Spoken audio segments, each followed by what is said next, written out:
सास का आदान प्रदान। वह दूसरे की थाली में घी ज्यादा दिखता है, कहावत है ना। तो उसी कहावत से प्रेरित होकर ये कहानी सुने। मीरा अपनी सहेली सीमा से कहती है, क्या रे सीमा, तेरे जैसी सास भगवान सबको दे। कोई रोक टोक नहीं, कोई बोलियां नहीं, आराम से रहती है और आराम से रहने देती है। एक मेरी सास है। माना कोई रोक टोक नहीं है, लेकिन दूसरी कई परेशानियां हैं जो मेरी सास के साथ है, तू नहीं समझेगी। चल अच्छा रखती हूँ, ननद आई है, उसकी खातिरदारी करनी है। मीरा सीमा की सास से काफी इम्प्रेस रहती है। फिर एक दिन सीमा मीरा के घर किसी काम से जाती है। मीरा की सास कहती है, हाँ भाई सीमा, क्या करने आई है? घर में कोई काम धाम नहीं है क्या? सीमा को तो शौक लगता है, ऐसे कोई कैसे बोल सकता है। आंटी, मैं कौन सा कुछ लेने आई हूँ, देने ही तो आई हूँ, ये अचार बनाया था। तभी मीरा आ जाती है। अरे तू अचार लाई है? तेरी सास ने कुछ कहा नहीं? यहाँ मेरे घर पर तो सामान सड़ जाए, लेकिन मेरी सास मजाल है किसी को चवन्नी भी देने दे। अरे क्यों ना बचाऊं चवन्नी, मेरे बेटे की मेहनत की कमाई है। तेरे भरोसे रहूं तो सब लुटा दे। अब ले ले अचार उससे और दफा कर। मीरा सीमा से अचार लेकर उसे बाहर तक छोड़ने जाती है। अरे यार, तेरी सास तो बहुत अच्छी है। क्या बात कर रही है?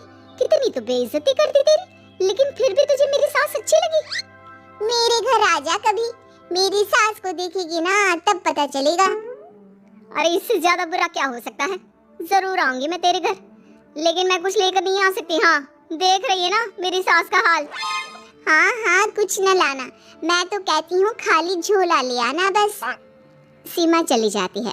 फिर क्या, दोनों अपने काम में लग जाती हैं। लेकिन एक रोज न जाने क्या होता है, मीरा सीमा के घर आती है। सीमा की सास कहती है, अरे सीमा, देख तो कौन आया है, तेरी सहेली मीरा। मीरा, आज कैसे यहाँ पर? आजा आजा। और ये हाथ में क्या है तेरे? क्या मतलब? कुछ नहीं आंटी जी, ये तो खाली थैला है। वो क्या है ना, मंडी जा रही थी तो सोचा मीरा से मिलती चलूं। अरे काहे को मंडी जाना, कल ही मेरा बेटा सब्जी लेकर आया है। अरे मीरा, जरा सीमा का ये थैला तो भर दे। मीरा घबरा जाती है। अरे नहीं नहीं माँ जी, बिल्कुल नहीं, मैं कुछ नहीं ले सकती। हम लोग ना अलग सब्जियां खाते हैं।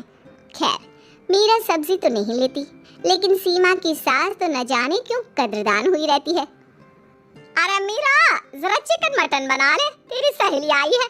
मैं फोन कर देती हूँ, वो दे जाएगा। और सुन, मिर्च जरा तेज कर देना। लेकिन मीरा तीखा नहीं खाती है माँ जी। अरे खाना चाहिए, अब सी करेगी ना तो नाक का सारा कचरा भी निकल जाएगा। हाय रे, कितनी अच्छी है तुम्हारी सास। हाँ, तभी आसपास के सारे यहाँ खड़े हो जाते हैं सुबह से ही। अभी 2 मिनट रुक ना, खुद पता चल जाएगा। तभी पड़ोसन आती है। अरे बहन जी, चाय का वक्त हो गया, सोचा चली आऊं आपके घर। अरे क्यों नहीं, वो क्या है ना, बहू की सहेली आई है तो चिकन बन रहा है, वो भी लेती जाना। मैं जरा ज्यादा ऑर्डर कर देती हूँ। और हाँ बहू, पकोड़े भी तल ले चाय के साथ। जा जा मीरा बेटी, सीमा की मदद कर दे जरा। मीरा सीमा के पास किचन में जाती है, जहाँ सीमा सास को कोस रही होती है। घर में कितनी मुश्किल से सब्जी और राशन आता है, लेकिन ये नहीं समझेंगी। अरे पिछले महीने भी 2 बार राशन लाना पड़ा था, लेकिन ये है कि सच्ची यार, फिर भी तू लकी है, तेरी सास कम से कम मेरी सास की तरह तो नहीं है। मीरा कुछ देर रहकर वहां से चली जाती है। दोनों बहुएं किसी तरह सास के साथ दिन काट रही थी कि एक दिन सीमा कहती है, नहीं नहीं माँ जी, बस करिए, तंग आ गई हूँ मैं आपसे। मैं अब आपके साथ नहीं रह सकती।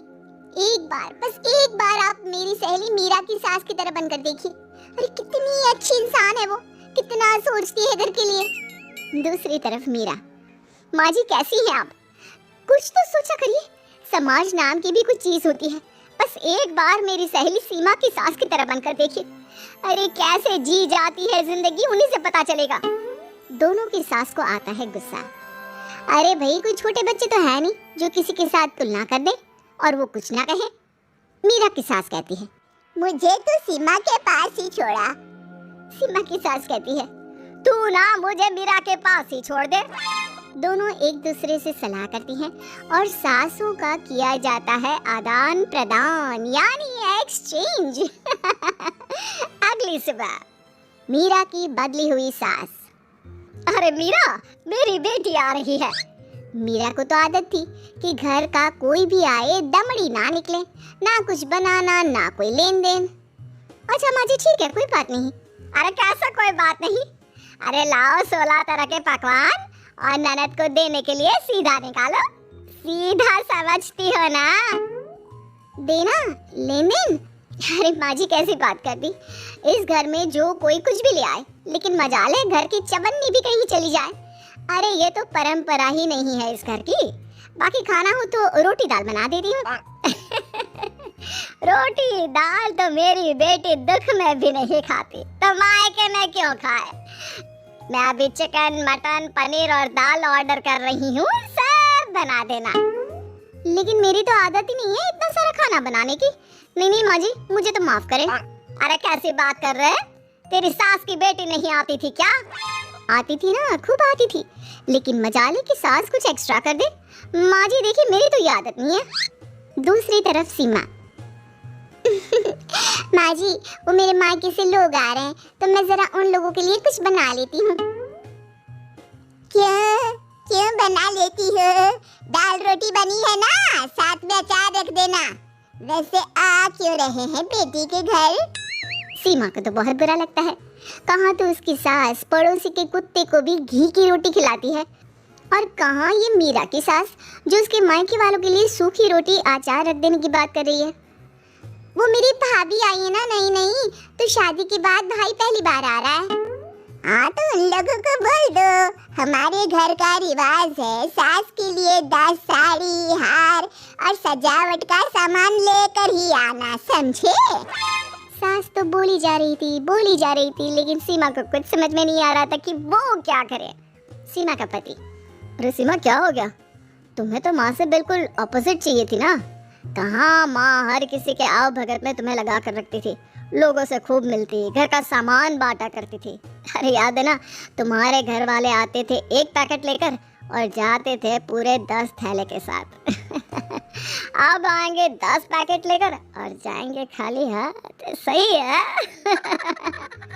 नहीं मुझे नहीं चाहिए ऐसी सास, ये सब तो मुझे पता ही नहीं था। सीमा घबराकर मीरा की सास को लेकर उसके घर जाती है, जहाँ मीरा। सीमा ले जा अपनी सास भाई। हाँ मैं भी तेरी सास वापस ही देने आई हूँ। चलो मम्मी जी, मेरे लिए तो आप ही सही हो।